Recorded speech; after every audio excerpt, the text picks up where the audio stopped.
Hello everyone, welcome to Adda 24/7 class 9th and 10th YouTube channel. Maths express आ गई है। Term 2 की तैयारी को और बूस्टअप करने के लिए आज के सेशन में मैं आप लोग के लिए टर्म 2 एग्जाम्स के अंदर आ रहे सभी फॉर्मूले, सभी कंसेप्ट्स एक साथ लेके आया हूं, जिससे आप लोग की तैयारी और बूस्टअप हो सके। तो आज के सेशन में हम यही सब पूरा डिस्कस करेंगे, जितने आपके 7 चैप्टर्स मैथ्स के अंदर आ रहे हैं। तो आज इस मैथ्स एक्सप्रेस के जरिए आपको उन सभी चैप्टर के सारे कंसेप्ट, सारे फॉर्मूले एक साथ मिलने वाले हैं। तो चलिए शुरुआत करते हैं बिना देरी करे। तो मैथ्स एक्सप्रेस की सवारी करने के लिए तैयार हो जाओ। तो सबसे पहले शुरुआत होती है चैप्टर नंबर 4 यानी कि क्वाड्रेटिक इक्वेशन से।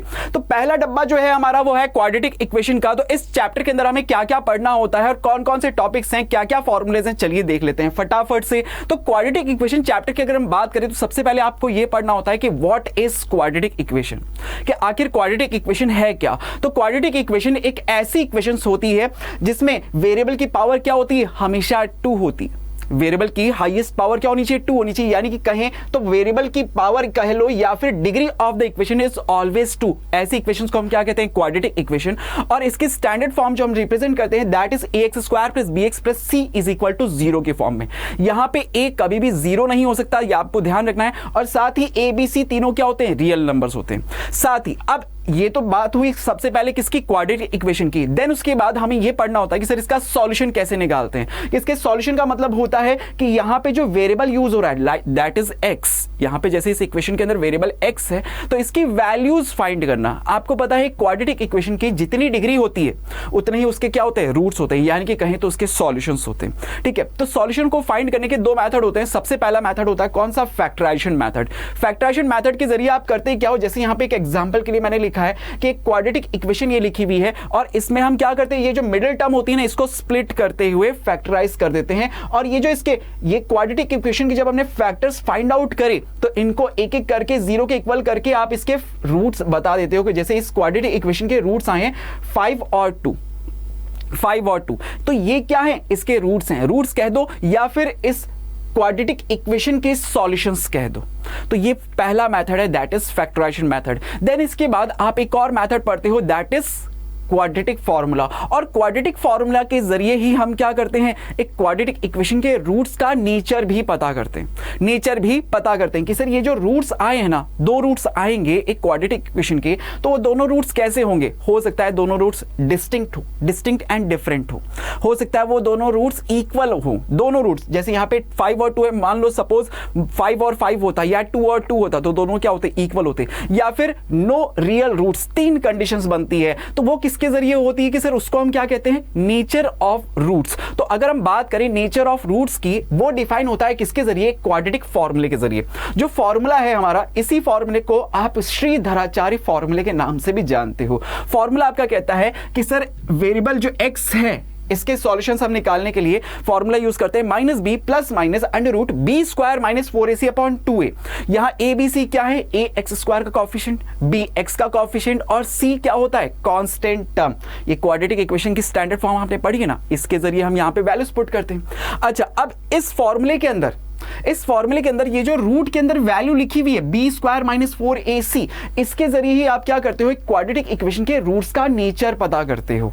नेचर यानी कि सर वो कैसे होंगे, अभी जैसे हमने देखा था ना, बताया आपको, तो वही चीज है। यहां पे नेचर को पता करने के लिए हम किसका यूज करते हैं, डिस्क्रिमिनेंट का। और डिस्क्रिमिनेंट को हम रिप्रेजेंट करते हैं किससे, d से। और इसका फॉर्मूला क्या होता है कि सर जो रूट में आपने बताया ना b² - 4ac, ये इसका फॉर्मूला होता है। अब अगर मैंने डिस्क्रिमिनेंट d की वैल्यू फाइंड आउट करके देखी तो मैंने अगर देखा कि सर अगर डिस्क्रिमिनेंट d की वैल्यू b² - 4ac की वैल्यू अगर हमने कैलकुलेट करी और वो 0 से ग्रेटर आ गई, यानी कि सर एक तरह से क्या है, वो पॉजिटिव वैल्यू है। पॉजिटिव है तो उस केस में जो क्वाड्रेटिक इक्वेशन के रूट होते हैं वो रियल एंड डिस्टिंक्ट होते हैं। अगर b² - 4ac की वैल्यू इक्वल टू 0 आ गई तो उस केस में हम कहेंगे रियल एंड इक्वल रूट्स होंगे, कि 2 रूट्स आएंगे, दोनों रियल होंगे और साथ में इक्वल भी होंगे। लेकिन अगर b² - 4ac की वैल्यू लेस देन 0 आ गई, यानी कि सर नेगेटिव आ गई, अगर वैल्यू क्या हो गई, नेगेटिव, तो उस केस में आप कहते हो कि सर इस केस में नो रियल रूट्स होते हैं, कोई भी रियल रूट नहीं होता, यानी कि सर इमेजिनरी रूट होते हैं। तो ये पूरी बात करी हमने किसके, क्वाड्रेटिक इक्वेशन चैप्टर की। ऐसे ही अगर हम अगले चैप्टर की बात करें तो नेक्स्ट चैप्टर हमारा कौन सा, अर्थमेटिक प्रोग्रेशन। अब अर्थमेटिक प्रोग्रेशन के अंदर सबसे पहले आप ये पढ़ते हो कि आखिर अर्थमेटिक प्रोग्रेशन होता क्या है, व्हाट इज अर्थमेटिक प्रोग्रेशन। तो अर्थमेटिक प्रोग्रेशन कैसा है, क्या है सर, एक ऐसा सीक्वेंस है जिसमें which is all the numbers are obtained by adding a fixed number to the preceding term, कि सर पहले वाली टर्म के अंदर एक फिक्स्ड नंबर को ऐड करके अगर हम एक सीक्वेंस बनाए ना तो वो क्या कहलाता है, अर्थमेटिक प्रोग्रेशन कहलाता है, एक्सेप्ट द फर्स्ट टर्म, सिर्फ फर्स्ट टर्म को छोड़ के। तो जैसे यहां पे अगर मैं इसके स्टैंडर्ड फॉर्म की बात करूं तो ए रिप्रेजेंट करता है इसकी फर्स्ट टर्म को, डी यहां पे क्या है कि सर कॉमन डिफरेंस, जो हम फिक्स्ड नंबर हर एक प्रीसीडिंग टर्म के अंदर ऐड करके सीक्वेंस को आगे बढ़ा रहे ना, तो वो फिक्स्ड टर्म क्या रिप्रेजेंट करती है, कॉमन डिफरेंस को हम डी से रिप्रेजेंट करते हैं। तो स्टैंडर्ड फॉर्म के अंदर जैसे आप देखें ए, देन उसके अंदर डी ऐड कर दिया तो ए प्लस डी हो गया, फिर से डी ऐड कर दिया तो ए प्लस 2d, फिर जिससे डी ऐड कर दिया तो a plus 3d and so on. यहां पे अगर मुझे कॉमन डिफरेंस डी कैलकुलेट करना है तो स्टैंडर्ड फॉर्म में हम इसका फॉर्मूला लिखते हैं कि सर आप हमेशा आगे वाली टर्म में से पीछे वाली टर्म को माइनस कर दो, nth टर्म में से an माइनस 1th टर्म को माइनस कर दो, कि सर अगर मुझे कॉमन डिफरेंस निकालना है तो इसमें से इसको माइनस कर देता हूं या इसमें से इसको माइनस कर देता हूं, तो मुझे कॉमन डिफरेंस पता लग जाता है। ठीक है, स्टैंडर्ड फॉर्म में हम इस तरह से इसका फॉर्मूला रिप्रेजेंट करते हैं। तो ये तो बात करी एक अर्थमेटिक प्रोग्रेशन की जनरल टर्म्स के अंदर कि आखिर एपी होता क्या है। देन उसके बाद हमें पढ़ना होता है कि sir nth term of n AP, कि ये जैसे एपी चल रही है, ये इसकी फर्स्ट टर्म हो गई, ये सेकेंड टर्म हो गई, ये थर्ड टर्म हो गई, ये फोर्थ टर्म हो गई। तो ऐसे ही करते करते सर कितनी नंबर ऑफ टर्म्स अगर nth टर्म है तो nth टर्म का फॉर्मूला हम क्या लिखते हैं कि sir an is equal to a plus n minus 1 into d. यहां an रिप्रेजेंट कर रहा होता है उसकी nth टर्म को, a रिप्रेजेंट करता है AP की फर्स्ट टर्म को, d रिप्रेजेंट करता है सर कॉमन डिफरेंस को, और n रिप्रेजेंट करता है नंबर ऑफ टर्म्स को। क्लियर? अच्छा, nth टर्म की भी बात कर ली। अब अगर ये AP हमारे पास है, अगर मुझे इसका सम कैलकुलेट करने के लिए बोला जाए कि सर अगर मुझे एक एपी दी हुई है A1 A2 A3 A4 A5 ऐसे करते करते सपोज n तक है, an तक दिया हुआ है, तो अगर मुझे इन सभी टर्म्स का सम कैलकुलेट करना है कि एपी की फर्स्ट n टर्म्स का सम, तो नेक्स्ट टॉपिक आता है sum of first n terms of n AP. अब इसको अगर कैलकुलेट करने के अगर फॉर्मुलेस की बात करें तो बेसिकली दो फॉर्मूले, एक फॉर्मूला एडवांस में मैं आप लोगों को और सिखाऊंगा।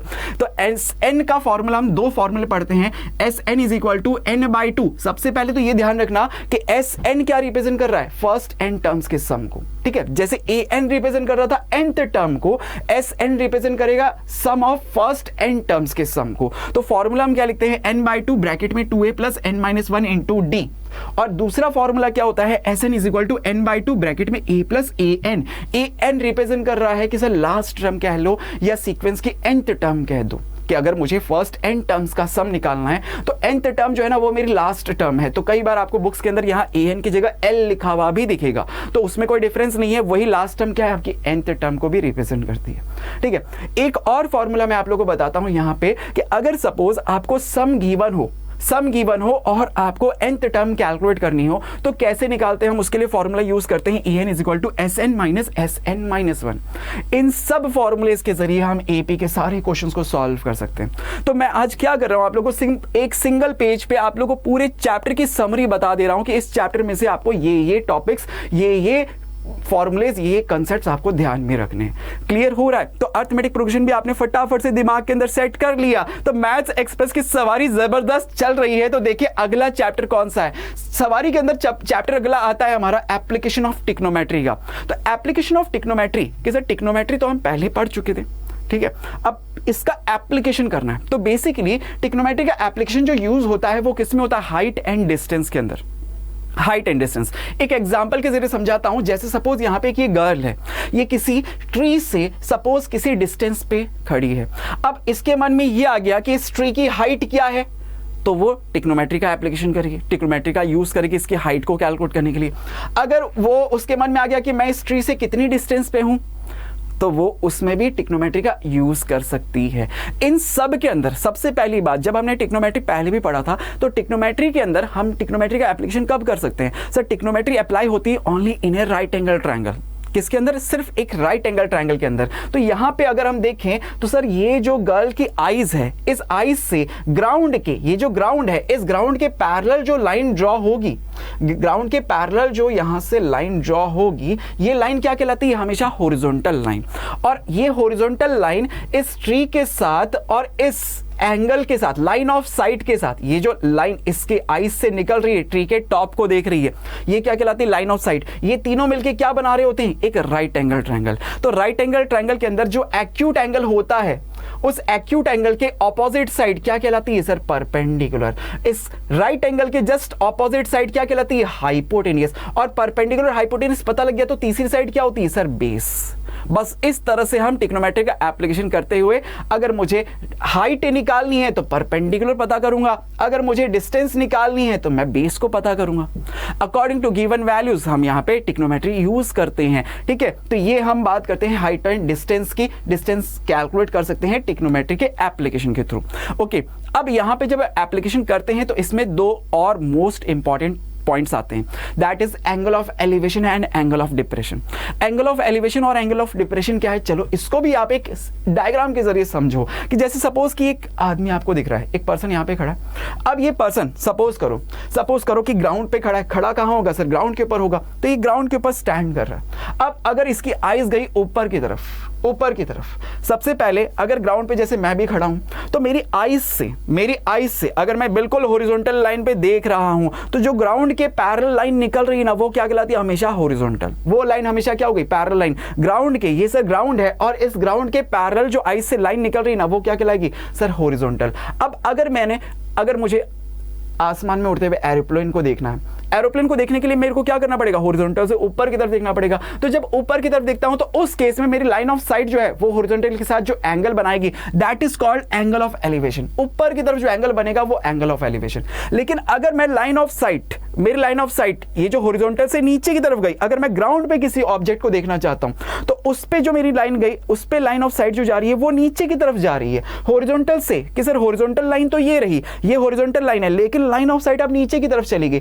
तो नीचे की तरफ जाती है तो वो कहलाता है एंगल ऑफ डिप्रेशन। सिंपल। ऊपर देखा तो हॉरिजॉन्टल से ऊपर की तरफ जो एंगल बनेगा वो एंगल ऑफ एलिवेशन, नीचे देखा तो एंगल ऑफ डिप्रेशन। बस ये सिंपल सा लॉजिक है एंगल ऑफ एलिवेशन और एंगल ऑफ डिप्रेशन का। क्लियर। अब इन सब को यूज करते समय, एप्लीकेशन ऑफ ट्रिग्नोमेट्री को यूज करते समय आपको वैल्यूज याद होनी चाहिए, ट्रिग्नोमेट्री की टेबल याद होनी चाहिए। तो ट्रिग्नोमेट्री की टेबल भी मैं यहाँ पे आप लोगों को बता देता हूँ कि सर बेसिकली जो हम ट्रिग्नोमेट्रिक रेशियोज पढ़ते हैं वो कौन कौन से होते हैं? साइन, कॉस, टेन, कॉट, सेक, कोसेक। ठीक है, और डिफरेंट एंगल्स पे मुझे इनकी वैल्यूज भी पता होनी चाहिए, जैसे कुछ स्पेसिफिक एंगल्स 0, 30, 45, 60 एंड 90 डिग्री। तो ये टेबल आपको याद होनी चाहिए। इन टेबल के जरिए आपको फॉर्मूले, इन टेबल के जरिए जो वैल्यूज है इनको पुट करके आप आंसर कैलकुलेट करते हो। क्लियर। तो एप्लीकेशन ऑफ ट्रिग्नोमेट्री भी हमने समझ लिया कि ट्रिग्नोमेट्री का एप्लीकेशन करते हुए हम हाइट एंड डिस्टेंस कैलकुलेट करते हैं, एंगल ऑफ एलिवेशन क्या है, डिप्रेशन क्या है, और ट्रिग्नोमेट्री के सभी फॉर्मूलेस, ये सभी वैल्यूज भी मुझे याद हो गई। क्लियर। चलिए अब नेक्स्ट चैप्टर की अगर मैं बात करूं तो नेक्स्ट चैप्टर है आपका कौन सा? Circle chapter. अब सर्कल की जब बात होती है तो सर्कल चैप्टर के अंदर हमें सबसे पहले पढ़ना होता है tangent to a circle, tangent on a circle. अब टेंजेंट होता क्या है? सबसे पहले हम ये देखते हैं। जैसे सपोज करो कि कोई सर्कल है जिसका सेंटर है सपोज O, ये सपोज इसका सेंटर है O।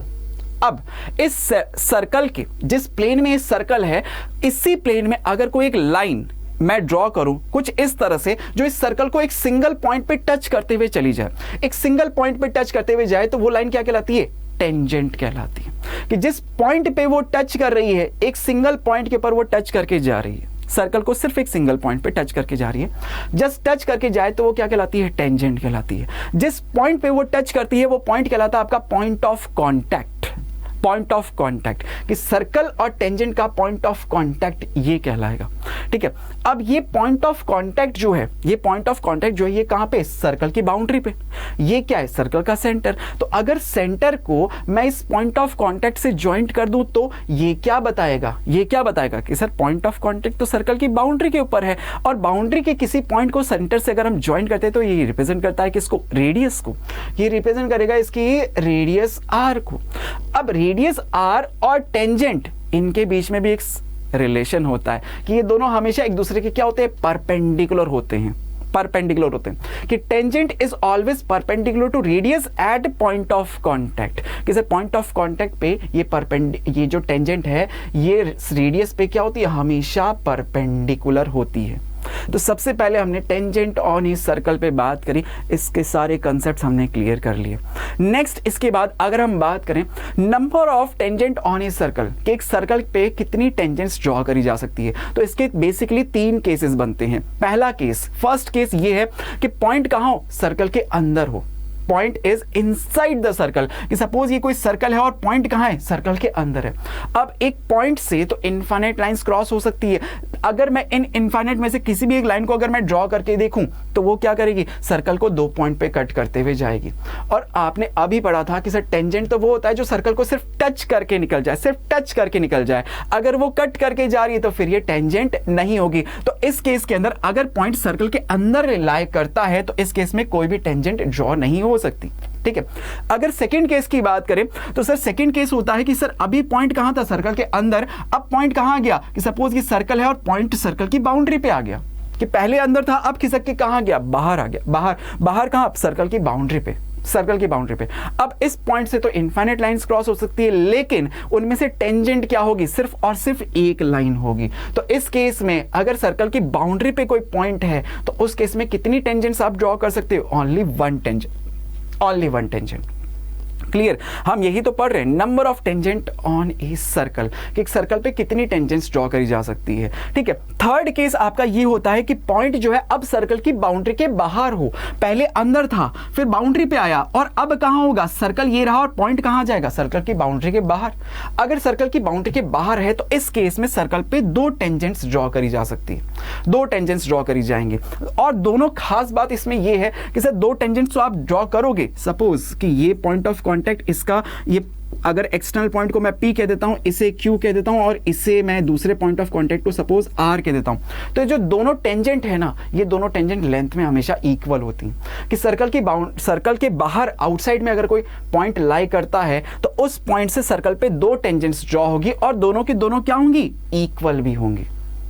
क्लियर। तो सर्कल के सारे कंसेप्ट आपने क्लियर कर लिए, क्लियर हो गए। जितने क्वेश्चंस है सर्कल के, सभी क्वेश्चंस इन सभी कंसेप्ट्स पे ही बेस्ड होते हैं। आपकी ये थ्योरम नंबर 10.1 है बुक के अंदर, ये वाली जो थ्योरम है, जो अभी मैंने इसका रिजल्ट आप लोगों को बताया, ये थ्योरम नंबर 10.2 के नाम से आपके बुक के अंदर मिलेगी आपको, ठीक है। तो सर्कल को हमने रिवाइज कर दिया। अब अगर मैं बात करूं next chapter, that is chapter number 11 यानी कि कंस्ट्रक्शन। तो कंस्ट्रक्शन के अंदर हमें देखो करने तो सर 3 टाइप के होते हैं। एक होता है सर, एक तो हमें लाइन सेगमेंट को डिवाइड करना, देन सिमिलर ट्रायंगल को ड्रॉ करना, और तीसरा होता है टेंजेंट्स को ड्रॉ करना। लेकिन सिमिलर ट्रायंगल को ड्रॉ करना इस बार सिलेबस में से हट चुका है, तो उसको हटाते हैं। तो अब जो सिलेबस में क्वेश्चंस आएंगे वो किस किस पे होंगे, सबसे पहला होगा कि sir division of A line segment, कि कोई लाइन सेगमेंट अगर हमें गिवन है तो उसको हम कैसे डिवाइड करें। सपोज जैसे यहां पे एक लाइन है AB, आपको ये बोला जाता है कि मुझे इस लाइन सेगमेंट को सपोज m/n के अंदर डिवाइड करना है, m/n। m और n की वैल्यू कुछ भी हो सकती है। सपोज जैसे मैं ले लूं यहां पे सर 3/2 के अंदर मुझे डिवाइड करना है, 3/2 के अंदर डिवाइड करना। तो सबसे पहले हम क्या करेंगे कि लाइन सेगमेंट AB जो हमने ड्रॉ किया, ठीक है, मैं इसके स्टेप्स भी आपको बता देता हूं कि सर इसके स्टेप्स ये लिखे हुए हैं, आपको इन्हीं स्टेप्स को फॉलो करके सारे क्वेश्चंस में स्टेप्स आपको लिख देने हैं। क्योंकि क्वेश्चंस जब आप सॉल्व करते हो, कंस्ट्रक्शन के जो क्वेश्चंस आपके पास एग्जाम में आएंगे तो उनमें आपको स्टेप्स भी लिखने होते हैं। यही स्टेप्स हैं, वैल्यूज नाम चेंज कर करके आप सारे स्टेप्स बना सकते हो, ठीक है। जैसे आपको m/n के अंदर इस लाइन सेगमेंट को डिवाइड करने बोला, अब रेशियो आपको m और n की वैल्यू सपोज 3/2 दिया हुआ है, तो आप सबसे पहले क्या करोगे, सर 3/2 दिया हुआ है ना, तो 3 और 2 का मैं क्या करूंगा, सबसे पहले सम करूंगा। 3 और 2 का सम किया, दैट इज 5, ठीक है। तो सबसे पहले AB एक लाइन सेगमेंट आपने ड्रॉ किया, ये आपको जो भी अगर इसकी वैल्यू दी हुई है कि 7 सेंटीमीटर का एक लाइन सेगमेंट है जिसे मुझे 3/2 के अंदर डिवाइड करना है, तो आपने 7 सेंटीमीटर की लाइन ड्रॉ कर दी, ठीक है। उसके बाद इसके किसी भी 2 एंड पॉइंट्स हैं A और B, दोनों में से किसी भी एक पॉइंट से एक्यूट एंगल ड्रॉ करते हुए एक लाइन बनाई। Acute angle draw, acute angle समझते हो ना, जो 90 डिग्री से छोटा हो, 90 डिग्री से छोटा कोई भी एक एंगल मैंने किसी भी एंगल पे बना दिया, बस एक्यूट एंगल होना चाहिए, ठीक है। चाहे मैं इस एंड पॉइंट A पे बनाऊं या एंड पॉइंट B पे बनाऊं, किसी पे भी बना दिया। अब आपने जब रेशियोज का सम किया तो रेशियो का सम कितना आया, सर 5। तो मैं क्या करूंगा कि सर जो एक्यूट एंगल बनाते हुए जो लाइन AX हमने ड्रॉ करी है, इस एक्यूट एंगल वाली लाइन के ऊपर 5 इक्वल डिस्टेंस पे मैं आर्क लगा दूंगा। 5 आर्क लगाऊंगा। कितने आर्क लगाऊंगा? 5। क्यों 5 लगा रहा हूं? क्योंकि m और n की वैल्यू 3:2 है। तो यहां मैंने लिखा है mark arc m plus n। कितने आर्क आपको मार्क करने होते हैं? हमेशा m प्लस n। उस रेशियो में, उस रेशियो का सम करके आपने पता कर लिया m प्लस n की वैल्यू 5 थी, तो 5 इक्वल आर्क आपने लगा दिए। अब 5 इक्वल आर्क जैसे ही आपने लगाए तो जो सबसे लास्ट वाला आर्क है, लास्ट वाला आर्क है, यानी कि सर m प्लस n की वैल्यू 5 है, तो फिफ्थ वाला जो आर्क है, उस फिफ्थ वाले आर्क को आपने लास्ट दूसरे वाले पॉइंट से कनेक्ट कर दिया, स्केल की हेल्प से इसको ज्वाइंट कर दिया। अब जब आपने इसको ज्वाइंट कर दिया तो उसके बाद कि सर रेशियो में 3:2 हमें दिया हुआ है, तो पहला वाला जो रेशियो है ना, फर्स्ट 3, इसको पकड़ लो कि 3 वाला पॉइंट पकड़ लिया कि सर ये 3 वाला पॉइंट है। जैसे A1, A2, A3, A4, A5 आपने 5 आर्क लगाए थे, तो थर्ड वाले पॉइंट को पकड़ लिया और थर्ड वाले पॉइंट पे इस लाइन के पैरेलल एक लाइन ड्रॉ कर दी। ये लाइन जो पैरेलल लाइन ड्रॉ करी है, इस लाइन के पैरेलल आपने जो लाइन ड्रॉ करी है, जिस पॉइंट पे ये इसको कट करेगी वो इस कंप्लीट लाइन को 3:2 के अंदर डिवाइड कर देगा, 3:2 के अंदर डिवाइड करेगा। तो इस तरह से आपको जो भी रेशो दिया जाएगा, उसके अकॉर्डिंग आप गिवन लाइन सेगमेंट को ड्रॉ कर सकते हो। ठीक है, तो ये तो हुआ division of line segment. Then उसके बाद आपको पढ़ना होता है टेंजेंट ऑन ए सर्कल, कि कैसे एक सर्कल के ऊपर टेंजेंट को हम ड्रॉ करें। तो एक सिंगल मेथड मैं बताता हूं आपको, एक सिंगल स्टेप्स मैं आप लोगों को लिखाता हूं, जिसके जरिए आपको कैसा भी सर्कल और उसके ऊपर टेंजेंट ड्रॉ करने के लिए कैसा भी आपको पॉइंट दे दिया जाए, कोई भी केस बना दिया जाए, आप हमेशा ड्रॉ कर सकते हो। सिंपल से कुछ नहीं करना है आपको, कि सपोज आपको एक सर्कल दिया हुआ है, सर्कल दिया हुआ है जिसका ये सेंटर आपको पता है कि सर ओ, आपने सर्कल दिया हुआ है, कोई भी रेडियस का दे देगा, 2 सेंटीमीटर 3 सेंटीमीटर का कोई भी एक सर्कल है। आपने सबसे पहले उस सर्कल को बनाया, आपसे बोला गया कि इस सर्कल के सेंटर से कुछ डिस्टेंस पे, अब कोई भी डिस्टेंस हो सकती है, कभी वो बोल देगा सर 5 सेंटीमीटर के डिस्टेंस पे, कभी वो बोल देगा 10 सेंटीमीटर के डिस्टेंस पे कोई एक पॉइंट है। सपोज करो कि पॉइंट है सर P, पॉइंट है P। या आपको कई बार क्वेश्चन में ऐसे भी घुमा के देगा कि सर 2 कॉन्सेंट्रिक सर्कल हैं, तो कॉन्सेंट्रिक सर्कल का मतलब 2 सर्कल्स जिनका सेंटर सेम। तो एक सर्कल ये हो गया, दूसरा इसका कॉन्सेंट्रिक सर्कल बाहर की तरफ होगा, इसके बाहर की तरफ, और उस कॉन्सेंट्रिक सर्कल पे कोई पॉइंट होगा। अब कॉन्सेंट्रिक सर्कल की अगर रेडियस दिया हुआ है तो एक तरह से सेंटर से आपको इस पॉइंट की डिस्टेंस तो पता लग गई ना, पता लग गई। सेम हमेशा वही चीज होगी, घुमा फिरा के अलग अलग केसेस बनाएगा और कुछ नहीं करेगा। आपको हमेशा सर्कल दिया हुआ होगा, सर्कल का सेंटर आपको पता होगा, और सर्कल के सेंटर से आपको बोलेगा कोई पॉइंट है जो पर्टिकुलर किसी डिस्टेंस के ऊपर है, तो आपको वो पॉइंट सबसे पहले बना लेना है कि सर इसके इस पॉइंट को मैंने सबसे पहले सर्कल के सेंटर से ज्वाइंट कर दिया, सर्कल के सेंटर से ज्वाइंट कर दिया। जो लाइन आई, ये जो लाइन OP आई, इस लाइन का अब हम क्या कर देंगे, परपेंडिकुलर बाइसेक्टर। परपेंडिकुलर बाइसेक्टर हम ड्रॉ कर देते हैं आर्क की हेल्प, कंपास की हेल्प से, कि सर यहाँ पे सेंटर रख के एक आर्क यहाँ पे, एक आर्क यहाँ पे लगाया, फिर यहाँ पे सेंटर रख के एक आर्क यहाँ पे, एक आर्क यहाँ पे लगाया। तो इन दोनों आर्क्स को जैसे ही ज्वाइंट किया तो ये क्या ड्रॉ हो गया, इसका परपेंडिकुलर बाइसेक्टर। और सपोज करो इस लाइन सेगमेंट को इस पॉइंट M के ऊपर कट कर रहा है, तो ये पॉइंट M क्या हो गया, इस OP का मिड पॉइंट भी हो गया, क्योंकि ये लाइन क्या है, परपेंडिकुलर भी है और बाइसेक्टर भी है, तो ये इसका M मिड पॉइंट हो गया। अब M को एज ए मिड पॉइंट लेते हुए, अगर ये M मिड पॉइंट है तो इसकी P से डिस्टेंस और O से डिस्टेंस इक्वल होगी, तो आप M को एज ए सेंटर लेते हुए और PM या OM दोनों में से किसी भी एक को एज ए रेडियस लेते हुए आप फिर से एक दूसरा सर्कल, इसको सेंटर लेते हुए एक दूसरा सर्कल आप ड्रॉ करते हो। जैसे ही आपने ये दूसरा सर्कल ड्रॉ किया तो इसने ओरिजिनल वाले सर्कल को 2 पॉइंट्स पे कट किया। सपोज कि ये पॉइंट हो गया आपका Q और ये पॉइंट हो गया R। ये दोनों जो पॉइंट्स आपको मिले, ये दोनों क्या है, पॉइंट ऑफ कांटेक्ट। तो इस एक्सटर्नल पॉइंट से इन दोनों पॉइंट्स को आप ज्वाइंट कर दो, ये आपके पास टेंजेंट कंस्ट्रक्ट हो गई। टेंजेंट आपने ड्रॉ कर दी सर्कल के ऊपर, कितना सिंपल था। तो ये स्टेप्स जो हमने फॉलो किए इस केस के अंदर वो ये रहे। इजीली आपने कोई भी अब आपको केस दे दे कंस्ट्रक्शन का, आप इजीली कर सकते हो। नेक्स्ट इसके बाद अगर मैं बात करता हूं surface area and volume chapter की, चैप्टर नंबर 13। तो सरफेस एरिया एंड वॉल्यूम के अंदर हमें क्या पढ़ना होता है, कॉम्बिनेशन ऑफ सॉलिड्स। सबसे पहला आता है कॉम्बिनेशन ऑफ सॉलिड, कि कॉम्बिनेशन ऑफ सॉलिड का सरफेस एरिया भी आपको कैलकुलेट करना होता है, वॉल्यूम भी आपको कैलकुलेट करना होता है। ठीक है, तो कैसे सर कॉम्बिनेशन ऑफ सॉलिड कैसा होता है, जैसे सपोज करो कि एक सिलेंडर है, ये कोन हो गया और ये एक हेमिस्फीयर हो गया। अगर ये तीनों अभी डिफरेंट सॉलिड्स हैं, डिफरेंट सॉलिड्स हैं। अब अगर मैं इस कोन को खिसका के इस सिलेंडर के ऊपर रख दूं टॉप वाले पोर्शन पे, और इस हेमिस्फीयर को खिसका के अगर मैं इस सिलेंडर के ऊपर रख दूं, तो ये क्या हो गया कि सर 3 सॉलिड्स का कॉम्बिनेशन हो गया। कॉम्बिनेशन हो गया। अब कॉम्बिनेशन जो बना तो ये इस सॉलिड का ये जो नया सॉलिड फॉर्म हुआ, इस नए सॉलिड का कभी आपको सरफेस एरिया कैलकुलेट करने बोलेगा तो कभी आपको वॉल्यूम कैलकुलेट करने बोलेगा। सरफेस एरिया की जब कभी भी बात हो तो सिंपल सा आप इतना सा लॉजिक सोचो कि अगर मुझे ये सॉलिड का सरफेस एरिया कैलकुलेट करना है तो मैं इसके जिस पोर्शन को टच कर सकता हूं, जैसे अगर इस सॉलिड की बात करें तो इसका सरफेस एरिया क्या होगा कि सर मैं इसको कौन कौन से पोर्शन में टच कर सकता हूं, कोन के कौन से पार्ट को आप टच करोगे, उसके कर्व पार्ट को, सिलेंडर के कौन से पार्ट को टच करोगे, कर्व पार्ट को, हेमिस्फीयर के कौन से पार्ट को टच करोगे, ओनली कर्व पार्ट को। टोटल सरफेस एरिया को नहीं टच कर पा रहा हूं क्योंकि इस कोन का जो बेस है वो छुप गया है सिलेंडर के साथ। सिलेंडर के ऊपर रखने पे इसका जो बेस है और इस सिलेंडर का जो ऊपर का टॉप है वो भी छुप गया है, उनको तो टच नहीं कर सकता। जो चीज छुप गई उसको तो कैसे टच करूंगा, तो सिर्फ इसका कर्व पार्ट, इसका कर्व पार्ट और इसका कर्व पार्ट। अगर मैं इन सभी पार्ट्स को ऐड कर दूं, इन सभी का एरिया निकाल के कि इसका कर्व सरफेस एरिया, इसका कर्व सरफेस एरिया, इसका कर्व सरफेस एरिया, सबको अगर निकाल के ऐड कर दिया जाए तो आपको कंप्लीट ये जो सॉलिड है इसका सरफेस एरिया पता लग जाएगा। और अगर वही बात होती वॉल्यूम की तो वॉल्यूम में मैं इस कोन का वॉल्यूम, उसके अंदर ये सिलेंडर ऐड हो रहा है, ऊपर से रखा है, एक्स्ट्रा है, ऐड हो गया तो इसका वॉल्यूम ऐड कर दिया और इसके साथ ही इस सिलेंडर के नीचे इस हेमिस्फीयर का नया पोर्शन ऐड हो गया तो यहां पे एयर एक्स्ट्रा आ जाएगी ना, तो जितनी एयर इसके अंदर आ सकती है वो इसके वॉल्यूम को रिप्रेजेंट कर देगी। तो कोन का वॉल्यूम प्लस सिलेंडर का वॉल्यूम प्लस हेमिस्फीयर का वॉल्यूम, इन सबको अगर मैं ऐड कर दूं तो मुझे वॉल्यूम पता लग जाएगा। अब जब हम इन कॉम्बिनेशन ऑफ सॉलिड्स का surface area and volume calculate करते हैं तो जो फॉर्मूलेज हम बेसिकली यूज करते हैं कि सॉलिड्स हमारे पास टोटल कितने होते हैं sir, cuboid, cube, cylinder, cone, sphere and hemisphere.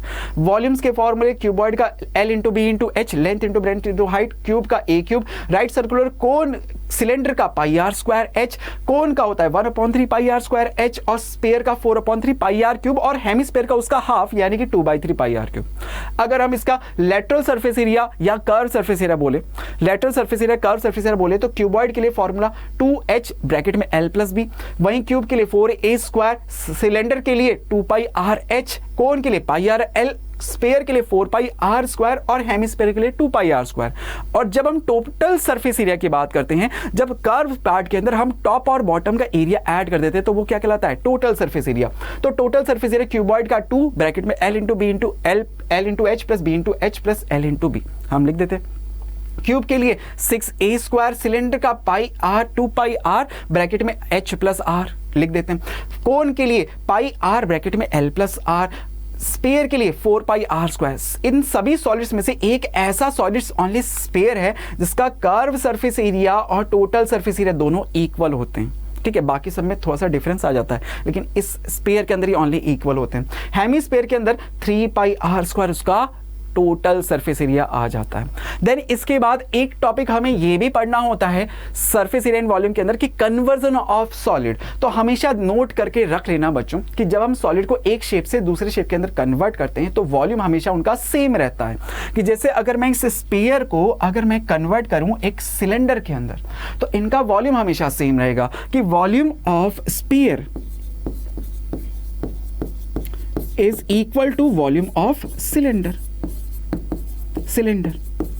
बस सिंपल सा ये, अगर आपको इसका कंसेप्ट पता है तो आप इजीली सभी क्वेश्चंस को सॉल्व कर सकते हो। सिर्फ स्फीयर का वॉल्यूम का फॉर्मूला आपको पता है, सिलेंडर के वॉल्यूम का फॉर्मूला आपको पता है, इन फॉर्मूलेस को इक्वेट करो और आंसर निकाल सकते हो। आप इजीली सभी क्वेश्चंस को कर सकते हो। अब चैप्टर नंबर 13 को भी हमने कंप्लीट कर लिया तो अब बात करते हैं सर किसकी, स्टैटिस्टिक्स चैप्टर की। तो स्टैटिस्टिक्स के अंदर बेसिकली हम मीन, मोड, मीडियन कैलकुलेट करते हैं लेकिन यहाँ पे किसका, ग्रुप डेटा का। तो ग्रुप डेटा का अगर हमें मीन कैलकुलेट करना है तो इसके 3 मेथड्स होते हैं। सबसे पहला डायरेक्ट मेथड, फिर assuming method and step deviation method. Direct method के अंदर फॉर्मूला जो हम यूज करते हैं, सबसे पहले x के ऊपर बार, x यहाँ पे जो वेरिएबल को रिप्रेजेंट कर रहा है, जो डेटा है उसको रिप्रेजेंट कर रहा है, तो उसका मीन अगर मुझे कैलकुलेट करना है तो उसको मैं रिप्रेजेंट करता हूँ x के ऊपर बार लगा के। ठीक है, ये रिप्रेजेंट कर रहा है मीन को, तो मीन का डायरेक्ट मेथड में फॉर्मूला लिखते हैं xi into fi upon sigma fi। ठीक है, वही एज्यूमिंग मेथड के अंदर हम लिखते हैं a plus sigma fi into D upon sigma fi। यहां पे a क्या बताता है, एज्यूम मीन को, a क्या रिप्रेजेंट करता है, एज्यूम मीन को, और di क्या बताता है, डेविएशन को। डेविएशन हम कैसे निकालते हैं, xi में से a को माइनस करके। ठीक है, वही स्टेप डिवीजन मेथड के अंदर हम फॉर्मूला यूज करते हैं a plus sigma fi into ui upon sigma fi into h। h represent कर रहा होता है इंटरवल, क्लास के इंटरवल को, यू आई होता है जो हमने डेविएशन निकाला था ना, उसके अंदर इंटरवल एच का अगर मैं डिवाइड कर दूं तो यू आई कैलकुलेट हो जाता है। ठीक है, तो ये इन 3 मेथड के जरिए आप मीन कैलकुलेट करते हो। ठीक है, अभी आपको टर्म 2 की प्रिपरेशन अगर आप कर रहे हो तो उसके अकॉर्डिंग ये वाला फॉर्मूला आपको यूज नहीं करना है, क्योंकि ये आपके सिलेबस में से हट चुका है। ठीक है, अब अगर मैं बात करूं स्टैटिस्टिक्स के अंदर next topic that is mode of group data, तो मोड कैलकुलेट करने का सिंगल एक ही फॉर्मूला है, कौन सा, L plus F1 minus F0 upon 2F1 minus F0 minus F2 into H। अब कैसे कैलकुलेट करते हैं, जैसे सपोज करो कि आपके पास ये डेटा गिवन है, तो ये क्या हो गया कि सर ग्रुप की फॉर्म में डेटा दिया हुआ है 60 से 70, 70 से 75, 75 से 95, 95 से 100, ये हमें ग्रुप की फॉर्म में डेटा दिया हुआ है। ये आपके पास क्या है, फ्रीक्वेंसीज गिवन है। तो जिस क्लास की फ्रीक्वेंसी सबसे ज्यादा होगी, जिस क्लास की फ्रीक्वेंसी, जैसे यहाँ पे फ्रीक्वेंसीज देखूं तो इस क्लास की फ्रीक्वेंसी सबसे ज्यादा है, तो ये क्लास क्या हो गई मेरे लिए क्या हो गई कि सर मॉडल क्लास। ये क्लास मेरे लिए क्या हो गई, मॉडल क्लास, मॉडल क्लास। अब इस मॉडल क्लास की जो लोअर लिमिट होगी दैट इज L, इससे ऊपर वाली क्लास की जो फ्रीक्वेंसी होगी उससे F0, नीचे वाले को F1 फिर F2, 0 1 2 इस फॉर्म में आप याद कर सकते हो। और H क्या रिप्रेजेंट करता है, इसके अंदर upper limit minus lower limit को रिप्रेजेंट करता है। तो इस तरह से हम इसका फॉर्मूले में वैल्यूज पुट कर देते हैं और इजीली कैलकुलेट कर लेते हैं। तो अगर मोड हमें कैलकुलेट करना है ग्रुप डेटा का, तो सबसे पहले हमें मॉडल क्लास को फाइंड करना पड़ेगा। मॉडल क्लास पता लग गई तो आपको ये सभी वैल्यूज पता लग जाएगी और वैल्यूज को पुट करते हैं फॉर्मूले में, आंसर हमारे पास आ जाता है। देन उसके बाद अगर मैं थर्ड टॉपिक की बात करूं तो वो होता है आपका पास median of group data. Median of group data का फॉर्मूला एक सिंगल सा है, L plus n/2 minus CF upon F into H। ये फॉर्मूला हम यूज करते हैं। अब मॉडल क्लास अगर मुझे मीडियन ऑफ ग्रुप डेटा अगर मुझे कैलकुलेट करना है, तो जैसे सपोज अगर आपके पास टेबल दी हुई है, टेबल आपको जो गिवन होगी, आप सबसे पहले क्या करोगे, उसमें क्यूमुलेटिव फ्रीक्वेंसी कैलकुलेट करोगे। क्यूमुलेटिव फ्रीक्वेंसीज हम कैलकुलेट करेंगे। क्यूमुलेटिव फ्रीक्वेंसी की जो सबसे लास्ट वाली वैल्यू आई है और फ्रीक्वेंसीज की सम, ये दोनों हमेशा इक्वल होना चाहिए। तो फ्रीक्वेंसीज का जो सम यहाँ पे सपोज 50 आया है, तो आप सबसे पहले फिर उसके बाद क्या करते हो, सबसे फर्स्ट स्टेप तो हमने क्या किया, क्यूमुलेटिव फ्रीक्वेंसी फाइंड करी। देन उसके बाद हम क्या करेंगे, n/2 कैलकुलेट करेंगे। n रिप्रेजेंट करता है फ्रीक्वेंसीज के सम को। n/2 आया, सपोज 50 में 2 का डिवाइड करोगे 25, तो 25 से जस्ट बड़ी, ध्यान से सुनना, 25 से जस्ट बड़ी क्यूमुलेटिव फ्रीक्वेंसी जिस क्लास की है वो क्लास मेरे लिए क्या हो जाएगी, मीडियन क्लास। तो बताओ 25 से जस्ट बड़ी क्यूमुलेटिव फ्रीक्वेंसी आपको कौन सी दिखती है, 34 दिख रही है, तो ये क्लास मेरे लिए क्या हो गई, मीडियन क्लास, मीडियन क्लास। अब इस मीडियन क्लास को जैसे ही आपने फाइंड आउट किया तो मुझे ये वैल्यूज चाहिए। अब वैल्यूज क्या होगी सर, इनमें lower limit of median class is L, इसकी फ्रीक्वेंसी दैट इज F, इससे प्रीसीडिंग क्लास की जो क्यूमुलेटिव फ्रीक्वेंसी हुई दैट इज CF, और H क्या होता है, अभी हमने पढ़ा था sir, upper limit minus lower limit. तो इस तरह से हम मीन मोड मीडियन को कैलकुलेट कर सकते हैं इजीली। तो आई होप बच्चों आज के सेशन के अंदर आप लोग को जो 7 चैप्टर्स आपके इस बार टर्म 2 के अंदर आ रहे हैं, इनका कंप्लीट माइंड मैप आपका तैयार हो गया होगा।